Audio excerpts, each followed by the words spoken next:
Oke ya, kita mulai saja. Bismillahirrahmanirrahim. Assalamualaikum warahmatullahi wabarakatuh.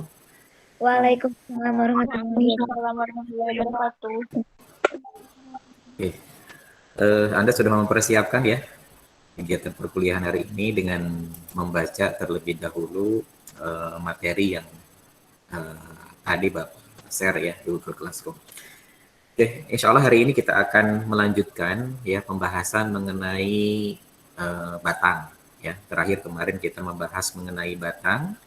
Kemarin Anda mempelajari bagaimana struktur anatomi dari batang dikotil, kemudian juga batang monokotil, ya, kemudian pada batang dikotil kemarin kita mempelajari bagaimana pertumbuhan primer dan pertumbuhan sekunder, ya. Jadi kalau pada tumbuhan dikotil kita mengenal ada pertumbuhan primer dan ada pertumbuhan sekunder.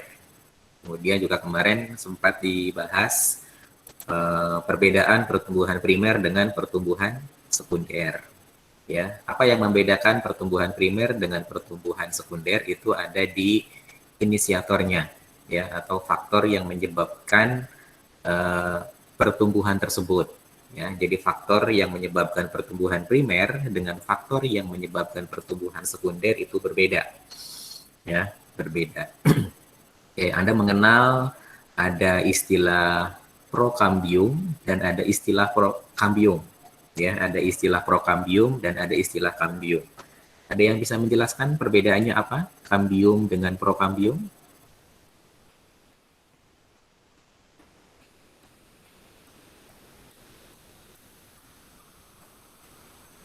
Ada yang bisa menjelaskan perbedaan kambium dengan prokambium?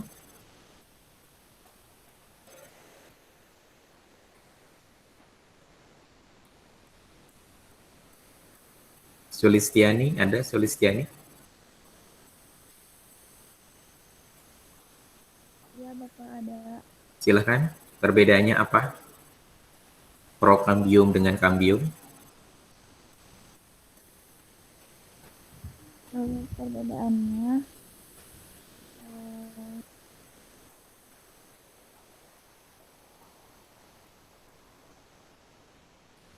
kalau prokambium itu Suaranya kurang keras. Silahkan Sulistiani.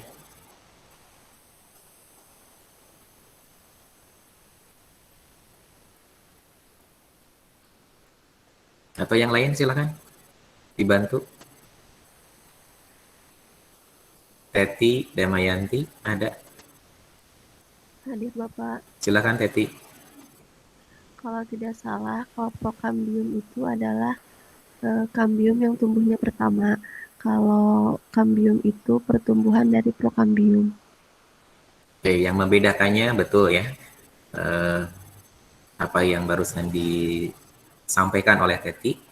Ya, jadi perbedaannya adalah tingkat perkembangannya. Ya, jadi kalau prokambium itu masih meristem, kemudian kalau kambium itu sudah jaringan dewasa. Ya, jadi tadi betul apa yang dikatakan oleh Teti Damayanti. Oke, prokambium itu menginisiasi pertumbuhan primer. Ya, kemarin kita melihat ya bagaimana polanya. Ya, pola dari batang yang mengalami pertumbuhan primer. Nah, nanti lama-kelamaan prokambium yang terdapat pada bagian apex batang itu bisa berdiferensiasi menjadi kambium. Ya, nah ketika sudah berdiferensiasi menjadi kambium, maka pada saat itu pula ya awal mula pertumbuhan sekunder itu dimulai. Ya, jadi ketika prokambium berubah menjadi kambium, maka nanti pertumbuhannya beralih dari pertumbuhan primer ke pertumbuhan sekunder. Nah, nanti polanya juga berbeda. Ya, polanya berbeda antara pertumbuhan primer dengan pertumbuhan sekunder. Kemarin kalau pada pertumbuhan sekunder itu sudah bisa kita lihat ya, ada berkas silem sekunder. Ada berkas silem sekunder yang utuh. Jadi sudah terbentuk ada kayu dan kulit kayu. Itu menandakan bahwa batang dikotil sudah mengalami pertumbuhan sekunder. Ya, kalau pertumbuhan primer belum terbentuk struktur ada kayu dan kulit kayu, ya itu perbedaannya. Kemarin juga sudah ditampilkan, ya sudah ditampilkan apa namanya perbedaan pola pertumbuhan primer dengan pertumbuhan sekunder. Ya, Anda masih ingat dengan gambar ini? Terlihat ya gambarnya? Terlihat, Bapak. Terlihat ya. Oke, kemarin kita membahas terkait dengan ini. Oke, kemudian kemarin juga kita membahas mengenai bagian-bagian utama ya yang menyusun bagian batang suatu jenis tanaman. Ya. Kemarin kalau kita berbicara sistem jaringan itu ada 3. Ya, jadi sesuai dengan ini ada 3 sistem jaringan. Ada sistem jaringan dermal, ada sistem jaringan dasar atau ground, dan ada sistem jaringan berkas pembuluh angkut. Ya, itu adalah 3 sistem jaringan yang menyusun bagian-bagian dari batang. Kemudian kalau kita lihat, nah bagian utama ya yang bisa kita identifikasi pada batang itu kan ada 3 juga. Tadi sistem jaringan ada 3 ya, kemudian ada 3 bagian utama. Apa 3 bagian utama itu? Coba kalian perhatikan gambar ini. Ya, ada epidermis, ada korteks, dan ada steel. Ya, ada epidermis, korteks, dan steel. Epidermis itu di bagian paling luar tersusun dari jaringan epidermis. Ada korteks. Korteks ini dibatasi oleh epidermis di luar dan berkas pembuluh angkut atau kambium di bagian dalam. Ini bagian korteks. Ini sebagian besarnya tersusun dari jaringan parenkim. Ya, dan sebagian kecil ada kolenkim di bawah epidermisnya. Kemudian steel, ya kemarin sempat kita bahas, steel itu adalah gabungan. Gabungan dari apa? Dari berkas pembuluh angkut, ya, ini berkas pembuluh angkut, ada xilem, flum, kambium, ini berkas pembuluh angkut, dan empulur. Ya, empulur ini adalah bagian pusat dari batang yang biasanya tersusun dari jaringan parenkim. Ya, jadi steel itu gabungan. Oke. Ini gambarnya menunjukkan pertumbuhan primer atau pertumbuhan sekunder. Ini kan batang dikotil ya. Pertumbuhan primer atau pertumbuhan sekunder? Sekunder, Bapak. Hah? Pertumbuhan? Sekunder. Primer atau sekunder. Coba lihat gambar yang ini. Primer, Bapak.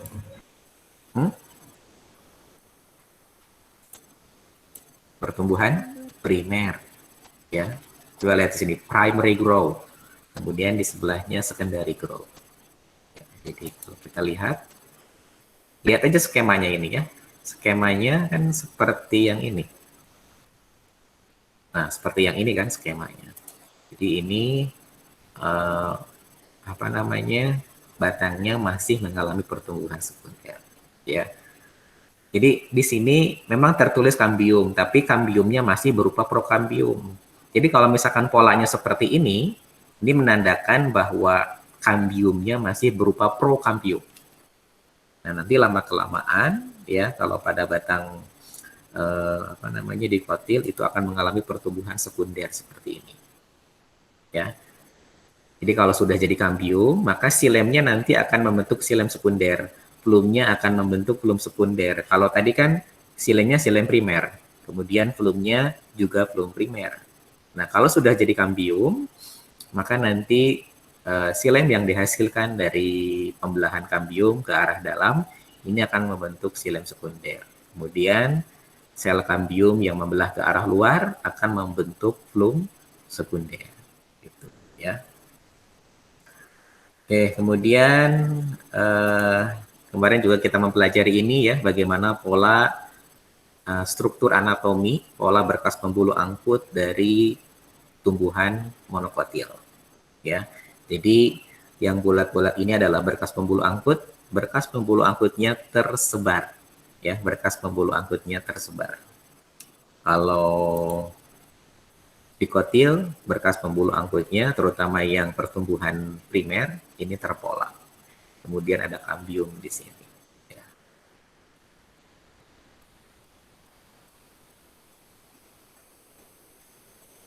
Oke, kemarin ada 3 bagian utama ya. Tadi sudah Pak jelaskan juga ada 3 bagian utama. Ada epidermis, ada korteks, dan ada steel.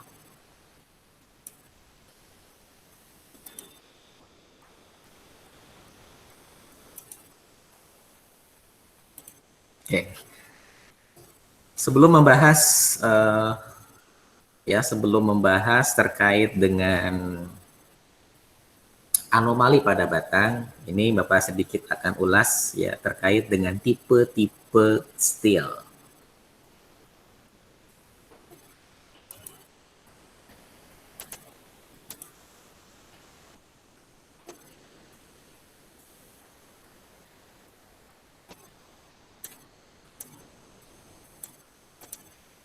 Oke. Anda tahu kan steel tadi apa? Steel itu gabungan apa dengan apa? Gabungan dari korteks Gabungan dan berkas pembuluh angkut dan empulur. Gabungan dari berkas pembuluh angkut, bukan korteks ya. Berkas pembuluh angkut plus empulur itu adalah steel. Nah, ternyata di sini ya setiap jenis tanaman memiliki pola steel yang berbeda-beda. Ya, pola stele yang berbeda-beda. Tadi steel itu adalah gabungan dari empulur. Empulur itu bagian pusatnya saja, ya, pusat dari batang itu adalah empulur yang biasanya tersusun dari parenkim. Bersama-sama dengan berkas pembuluh angkut, ya. Nah, antara jenis tanaman yang satu dengan yang lain ternyata berbeda-beda. Ya, sehingga di sini kita mengenal ada tipe-tipe steel. Dan tipe-tipe steel ini juga nanti akan mengindikasikan keprimitifan atau kemodernan suatu jenis tanaman. Ya, kemunculan tanaman di bumi itu berbeda-beda ya. Kemunculan tanaman di bumi itu berbeda-beda. Ya, jadi ada yang munculnya 1 juta tahun yang lalu, ada yang munculnya 3 juta tahun yang lalu, ada yang munculnya 4 juta tahun yang lalu, dan seterusnya. Begitu. Ya. Nah, semakin tua, ya semakin primitif. Begitu ya. Semakin awal kemunculan dari jenis tanaman tersebut, ya semakin primitif. Paku-pakuan, ya karena dia muncul di awal ya perkembangan bumi sebelum ada tanaman yang lain begitu ya. Sebelum ada tanaman yang lain kan paku-pakuan dulu. Ya, maka dari itu paku-pakuan termasuk ke dalam jenis tanaman yang tingkat keprimitifannya sangat tinggi gitu ya. Nah, tipe-tipe steel ini nanti akan mengindikasikan juga tingkat keprimitivan. Ya, di sini ada tipe steel proto, sifon, soleno, dan lain sebagainya. Oke, Bapak akan tunjukkan gambarnya saja biar Anda lebih mudah ya memahaminya. Coba Anda perhatikan gambar yang ini, ya. Ini adalah tipe steel proto. Anda perhatikan di sini ada bagian yang berwarna hitam, ada lingkaran bagian. Ini Anda bayangkan penampang melintang batang. Ya, Anda bayangkan penampang melintang batang. Nah, yang bagian berwarna hitam ini adalah silem, ya. Yang berwarna hitam ini adalah silem. Kemudian yang berwarna putih di luar lingkaran yang berwarna hitam ini adalah fluid, ya, belum. Jadi ada yang bulat, ini yang berwarna hitamnya, ada yang seperti bintang, ada yang seperti ini, ada yang seperti ini. Nah, kalau yang protosteel, ya tanaman-tanaman yang tingkat keprimitifannya sangat tinggi, ya salah satu contohnya ada paku-pakuan, dia tipe steelnya proto, ya protosteel. Artinya silemnya itu di tengah-tengah gitu, ya silemnya itu di tengah-tengah. Jadi yang berwarna hitam ini adalah silemnya, sedangkan yang berwarna putih yang ada di dalam lingkaran yang kedua ini adalah fluimnya, gitu. Ya, jadi untuk yang proto ini di tengah-tengah semua. Yang membedakan hanya bentuk pola dari sebaran silemnya saja. Jadi ada yang seperti ini, seperti bintang, ada yang bulat dan lain sebagainya. Sehingga di sini yang protosteel dibedakan lagi, ada yang haplo, ada yang actino, ada yang plekto dan lain sebagainya. Contohnya seperti ini. Ini penampang melintang batang Selaginella. Anda perhatikan bagian tengahnya, ini adalah silem, kemudian di bagian luarnya ada flum. Ya, jadi tipe berkas pembuluh angkutnya dulu pernah dibahas ini ya, ada konsentris. Ada yang dilingkari, ada yang melingkari. Yang dilingkarinya silem, yang melingkarinya adalah flum. Nah, ini juga sama pada Selaginella, jenis yang lain. Jadi silemnya seperti ini sebarannya, dan ada di bagian pusat dari batangnya. Ya, ini adalah bagian stilnya. Tadi kan stil itu adalah empulur dan berkas pembuluh angkut. Mungkin di sini empulurnya belum terlihat, ya, empulurnya belum ada, ya, belum terlihat. Oke, ini menunjukkan bahwa tanamannya memiliki tingkat keprimitifan yang sangat tinggi. Nah, kalau ini agak berbeda nih, ya. Ini sudah lebih modern dibandingkan dengan yang tadi. Ada tipe steel siphon dan solenosteel. Ya, nah kalau ini sudah terbentuk ada empulur di bagian tengah. Jadi yang lingkaran berwarna putih di bagian tengah ini adalah empulurnya. Kemudian yang berwarna hitam tadi kita sepakati sebagai silemnya, gitu, ya. Dan lingkaran di bagian luarnya ini adalah flumnya. Ya. Ya, kalau ini sudah sedikit lebih berkembang karena sudah terbentuk empulur. Karena kalau yang ini belum ada empulur di bagian tengah. Kalau ini sudah ada empulur, ya, ada tipe sifon dan soleno. Karena polanya berbeda, maka dibedakan juga di sini. Oke. Contohnya, nah ini ada tipe steel yang lain, ada dictyosteel, sifon, dan yang lainnya. Nah, kalau ini sudah lebih berkembang, gitu ya. Tanaman-tanaman yang muncul di akhir perkembangan bumi, ini tipe steelnya seperti ini. Jadi ini tingkat keprimitifannya rendah kalau ini. Ya, jadi sudah berkembang, di bagian tengahnya sudah ada empulur, ya. Empulurnya sudah terlihat jelas, kemudian juga berkas pembuluh angkutnya sudah berkembang, ya, lebih berkembang dibandingkan dengan yang tadi. Begitu. Oke, ya, itu penjelasan sedikit terkait dengan tipe-tipe steel. Ya, jadi tadi steel itu adalah gabungan dari empulur dan berkas pembuluh angkut. Dan ini bisa jadi penanda, ya, jadi pola steel ini bisa jadi penanda tingkat keprimitifan dari satu jenis tanaman. Ya, jadi untuk tanaman-tanaman yang sangat primitif, ya, yang kemunculannya di awal itu steelnya, ya, tipenya adalah proto, ya, sesuai dengan namanya proto. Proto itu pertama, steel pertama. Jadi muncul pada tumbuhan-tumbuhan yang sangat primitif. Begitu. Oke, bisa dipahami? Insya Allah bisa Insya Bapak. Allah Bapak. Ya, masih menyimak. Jadi silakan dipersiapkan juga karena sewaktu-waktu mungkin nanti Bapak akan suruh Anda untuk buka kamera, gitu ya. Oke, kalau sudah paham kita lanjutkan ke anomali, ya. Sebetulnya di pertemuan sebelumnya kita sempat membahas juga terkait dengan anomali. Ya, kemarin kita membahas ada struktur anatomi batang dikot dan batang monokotil.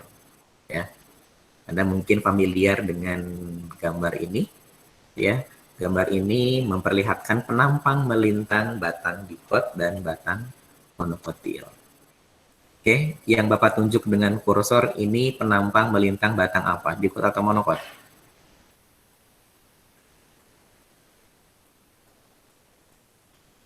Bisa melihat gambarnya? Belum lihat Bapak. Gambarnya masih yang tadi Bapak. Gambarnya Oh, masih yang gambarnya tadi, masih Bu. yang Masih yang tadi Pak. Belum Berubah pindah. Bapak. Ke gambar yang selanjutnya Pak. Yang sedang Anda lihat gambar apa sekarang?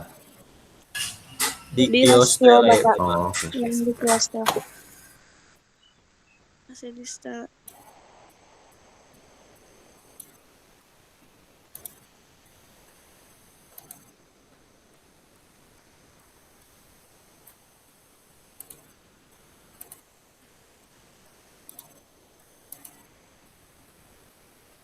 Oke, sudah terlihat sekarang ya? Sudah, Bapak. Oke. Nah, Anda mungkin familiar dengan gambar ini. Ya, gambarnya memperlihatkan yang satu adalah penampang melintang batang dikot dan yang satu lagi adalah penampang melintang batang monokotil. Yang Bapak tunjuk dengan kursor ini batang apa? Dikotil. Dikotil? Dikotil, Bapak. Semuanya dikotil sepakat? Dikotil. Oke, betul ya. Ini adalah penampang melintang batang dikotil. Pada pertumbuhan primer sekunder?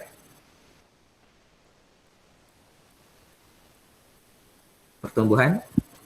Primer. Primer. Primer, ya. Bapak. Primer, Pak. Kemudian sebelahnya ini adalah penampang melintang batang monokotil ya, ini batang jagung.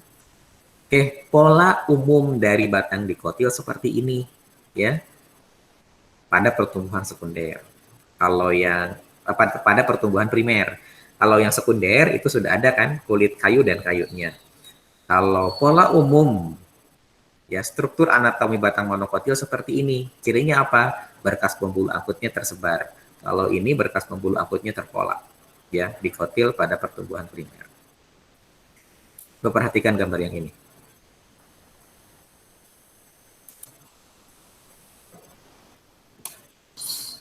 Ini dikot monokot.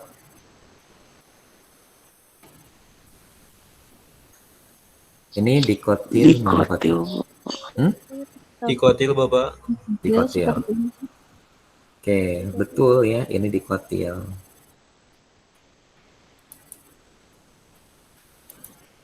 Ya, coba kalian perhatikan. Ini apa? Bagian yang Bapak tunjuk, ini apa?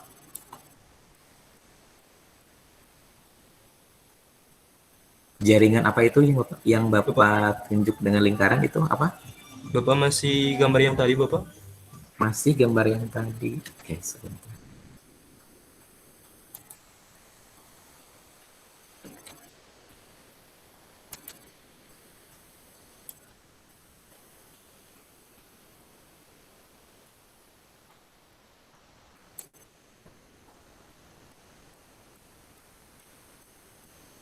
Oke, yang sedang Anda lihat ini gambar apa? Posisi anomali. Posisi anomal Oke. kambium, Bapak. Oke. Serjania Ikiotona. Oke. Ini bagian yang Bapak tunjuk dengan tanda panah. Itu jaringan apa? Terlihat tanda panahnya kan? Iya, Bapak.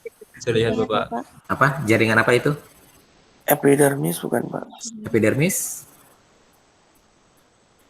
Atau yang ini nih? Nah, ini apa nih? Mas epidermis yang lain silakan. Bukan epidermis. Epidermis mah yang ini nih. Nah, tanda panah yang ini adalah epidermis. Coba yang ini apa? Yang ini nih. Nih. Ini apa coba? Ada yang tahu? Rizka? Bapak, kursornya tidak terlihat, Bapak, Bapak. kursornya tidak terlihat, Bapak. Kursornya tidak terlihat, Pak.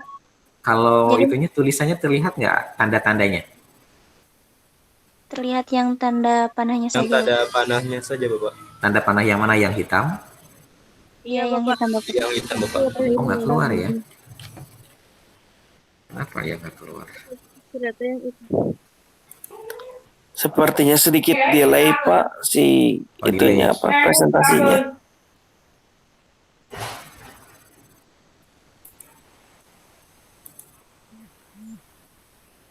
Sekarang kelihatan nggak? Terlihat, Bapak. Sudah Pak terlihat, Pak. Terlihat. Tanda-tanda panah yang Bapak buat barusan dengan menggunakan kursor kelihatan? Terlihat, Bapak. Terlihat, Bapak. Oke.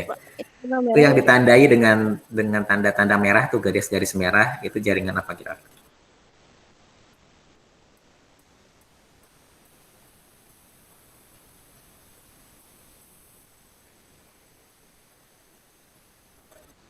Silahkan, ada yang tahu apa? Jaringan apa?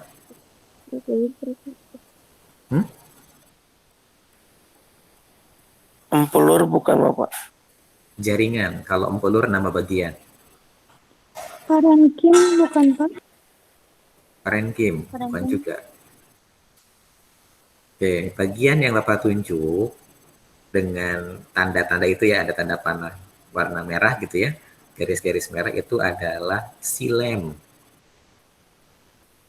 Silem ya. Ya, jadi ini adalah silemnya. Sekarang kursornya kelihatan nggak? Kelihatan Bapak. Iya Bapak. Ini adalah silem sekunder. Ini yang bulat-bulat putih, ini adalah trakeanya. Ini adalah silem. Silem itu apa? Kayu. Ini silem, ini juga silem, ini juga silem, ini juga silem. Ya, ini batangnya batang dikotil. Betul, ya. Tandanya apa? Apakah memiliki kambium? Ada nih kambium. Ini kambium. Di sini juga ada kambium. Di sini juga ada kambium. Di sini juga ada kambium. Ya, kalau ada kambium yang melingkar di sini, maka akan terbentuk silem dan plum. Begitu. Nah, di sini dikatakan posisi anormal. Kambium yang normalnya mungkin yang ini. Yang satu ini yang gede. Karena di sini ada kambium, di sini ada kambium, di sini ada kambium, maka terbentuk juga silem sekunder di sini. Silem sekunder juga di sini dan seterusnya. Ya. Jadi seolah-olah ada beberapa batang tanaman dalam satu batang. Ya, jadi Anda bayangkan ada beberapa batang dalam satu batang. Nah, ini termasuk contoh atau kasus dari anomali. Ya, apa penyebabnya? Posisi anormal dari kambium. Normal, tidak normal dari kambium. Yang seharusnya tidak ada di sini kambium ada sehingga terbentuk silem. Begitu. Oke, kita beranjak ke yang lain. Oke, sudah berpindah ya slide-nya? Sudah Ini penampang melintang batang Aristolochia. Juga memperlihatkan anomali struktur anatomi. Ini apa nih? Jaringan yang Bapak tunjuk, jaringan apa dengan kursor? silem panulang. Ya, silem ya. Silem. Tapi silemnya kepotong-potong ya. Iya Bapak. Nah, kepotong-potong oleh parenkim. Ini parenkim. Nah, apa penyebabnya? Kelakuan abnormal pada kambium normal. Kambiumnya normal. Ya, kambium normal itu aktivitasnya apa? Menghasilkan silem ke arah dalam, menghasilkan plum ke arah luar. Itu kambium yang normal. Tapi di sini nih, di bagian ini, di bagian yang Bapak tunjuk, dia tidak membentuk silem ke arah dalam. Jadi di sini kelakuannya normal, di sini nggak normal, di sini normal, di sini nggak normal lagi, kemudian di sini normal. Ya, jadi karena kelakuan abnormal pada kambium normal, maka terbentuk pola susunan batang yang seperti ini. Ini tergolong ke dalam anomali juga. Oke, ini pembentukan aktivitas kambium aksesoris. Nah, tanda panah itu menunjukkan keberadaan dari kambium. Jadi kambiumnya itu berlapis-lapis, kayak kue lapis, begitu ya. Kambiumnya berlapis-lapis. Ini juga akan menyebabkan struktur anomali yang pada batang dikotil. Tadi yang ini juga dikotil ya, ini dikotil. Kemudian ini. Nah, ini juga termasuk ke dalam anomali. Anda bisa kenali anomalinya?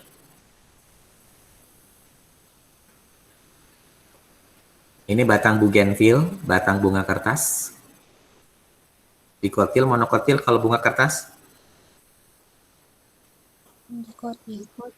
Dikotil. Apa yang menyebabkan dia anomali? Bisa dikenali anomalinya? Pembuluh angkutnya tersebar bukan Pak? Oke, ya. Ada berkas pembuluh angkut pada bagian medular. Medular itu bagian empulur. Ini kan bagian empulur nih, ya, atau bagian medular. Ya, ada berkas pembuluh angkut. Apa penyebabnya? Ada kambium ekstrastilar. Jadi ada berkas-berkas kambium di sini, di bagian empulurnya. Ya kalau ada kambium di situ pasti ada silem dan plum yang terbentuk begitu. Tapi berupa berkas, tidak melingkar, berupa berkas berkas kambium yang tersebar. Oke, dan masih banyak bentuk-bentuk anomali yang lainnya, begitu ya. Nah, contoh-contoh kasus yang tadi Bapak perlihatkan itu kan pada ini ya, pada dikotil. Apakah pada monokotil juga ada yang anomali? Sepertinya ada, Bapak. Ada ya, di sini kan disebutkan nih ya, di sini disebutkan pertumbuhan sekunder pada tumbuhan monokotil. Tadi Bapak menyebutkan bahwa pertumbuhan sekunder itu umum terjadi pada tumbuhan dikotil yang memiliki kambium ya. Kalau pada dikotil kan dikenal ada pertumbuhan primer dan ada pertumbuhan sekunder. Nah, ternyata pada tumbuhan monokotil tertentu, misalnya bunga lili, ya, aloe atau lidah buaya, ya, kemudian yucca, dracaena, agave, tahu agave? Sisal, tahu sisal ya? Seperti nanas lah. Agave, dracaena, yucca ini kayak nanas. Profilnya seperti nanas. Nanas tahu kan ya? Pohon nanas. Kordilin, tahu kordilin? Kordilin tahu nggak? Hanjuang, tahu hanjuang? Nah, hanjuang juga termasuk ke dalam tumbuhan monokotil ya. Dia monokotil tapi mengalami anomali. Anomalinya apa? Salah satunya memiliki kambium. Ya. Kalau pada dikotil ya umum nggak apa-apa gitu ya punya kambium. Ya sesuatu yang normal. Tapi pada monokotil memiliki kambium itu menjadi sesuatu yang anomali. Ya. Jadi batang lili, bunga lili, batang lidah buaya, batang dracaena, agave, ya, batang hanjuang itu memiliki kambium. Ya, sehingga struktur anatomi dari batangnya itu dikatakan mengalami anomali karena bisa mengalami pertumbuhan sekunder. Jadi ada kayunya yang bisa terbentuk pada batang-batang tanaman tersebut. Begitu. Oke, bisa dipahami? Ada pertanyaan sampai di sini? Bapak izin bertanya. Ya. Bapak, pada batang ini kan mengalami anomali. Nah, kebanyakan kalau dikotil itu pada kambium. Bapak, apabila batang mengalami anomali, apakah menghambat proses di dalamnya? Apa tidak apa-apa, Bapak? Terima kasih, Bapak. Ya, anomali. Anomali itu kan tadi ketidakumuman struktur yang biasanya bisa kita identifikasi pada bagian stil kan ya tadi. Jadi kejadiannya itu banyak terjadi pada bagian stele atau stil. Di situ kan ada berkas pembuluh angkut dan pembulur ya. Oke, walaupun tadi dikatakan anomali ya, walaupun dikatakan anomali tapi sesuatu yang normal sebetulnya. Cuman di situ istilah anomali itu karena memang tidak umum. Tidak umum pada dikot, tidak umum pada monokot begitu. Kan tadi di Bapak jelaskan bahwa pola dikotil seperti ini, pola monokotil seperti ini. Pada beberapa jenis tanaman tidak seperti itu. Ya, tidak mengikuti pola. Ya, pola pada umumnya monokotil, pola pada umumnya dikotil sehingga dikatakan anomali. Ya, tapi secara fisiologis dia normal. Ya, karena memang normalnya seperti itu begitu ya. Normalnya seperti itu. Misalkan tadi pada Sergania, pada Aristolochia, pada Bougainville, memang normalnya seperti itu. Tapi ya strukturnya tidak umum ya dengan dikotil yang lainnya sehingga disebut dengan anomali struktur anatominya begitu ya. Jadi struktur anatomi batangnya dikatakan anomali karena beda, bukan karena nggak normal tapi karena berbeda. Oke, Baik, Bapak. itu ya. Terima kasih. Ada yang lain? Bapak izin bertanya. Baiklah. Bapak terkait yang Yang tadi itu yang ada yang sila Genela itu kan di antara silamnya tuh ada kayak ruang gitu Pak. Nah ruang itu tuh disebut apa Pak? Soalnya kalau dilihat itu dari segi penglihatan gitu hampir sama dengan Soleno gitu, memiliki ruang di bagian silennya. Selanjutnya Bapak kalau tidak salah pada batang aloe itu kan terdapat kambiumnya Pak ya. Eh, apakah bagian kambiumnya tuh terdapat di bagian mana? Soalnya kalau misalkan kita ngelihat dari batang aloe-nya, kambiumnya tuh kayaknya nggak berkembang gitu Pak. Oke, itu saja. Iya Bapak. Tadi yang ditanyakan ini ya.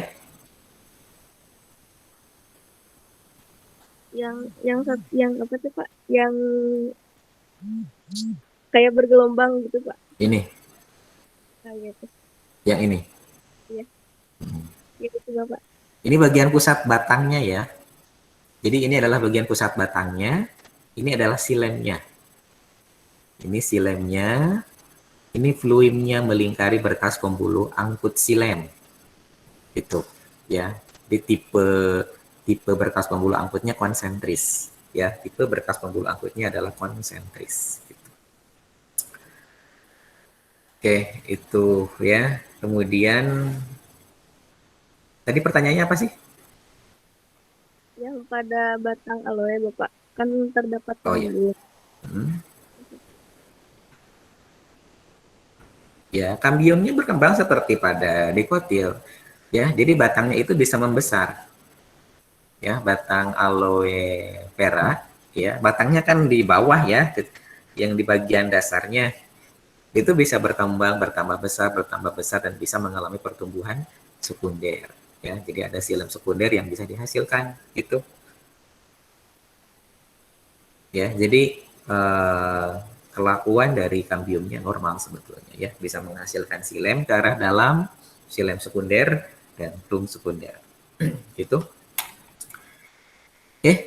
Barangkali cukup ya penjelasannya ya dari Bapak. Untuk selanjutnya ada tugas diskusi.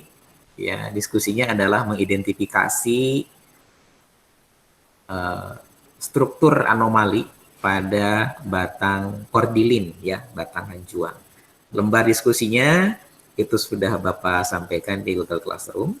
Ya, silakan Anda berdiskusi di setiap kelompok ya. Setiap kelompok berdiskusi, ada 2 pertanyaan yang harus Anda jawab di situ. Silakan didiskusikan, nanti dikumpulkan di Google Classroom ya oleh perwakilan kelompoknya saja. Gitu, ya, oleh perwakilan kelompoknya saja. Jadi nggak usah semuanya mengumpulkan. Kemudian setelah itu ya Anda ikuti kuis. Ya, setelah mengerjakan itu Anda ikuti kuis. Ya, ikuti kuisnya. Kuisnya Bapak setting sampai jam 9. Tugasnya juga paling telat nanti dikumpulkan sampai jam 9. Oke, ada pertanyaan?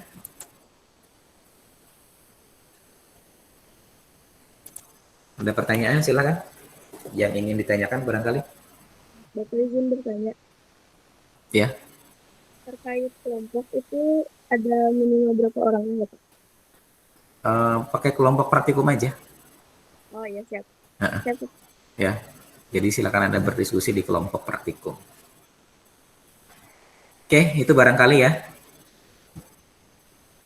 yang bisa Bapak sampaikan untuk pertemuan hari ini. Jadi selanjutnya kegiatannya adalah diskusi dan mengerjakan kuis.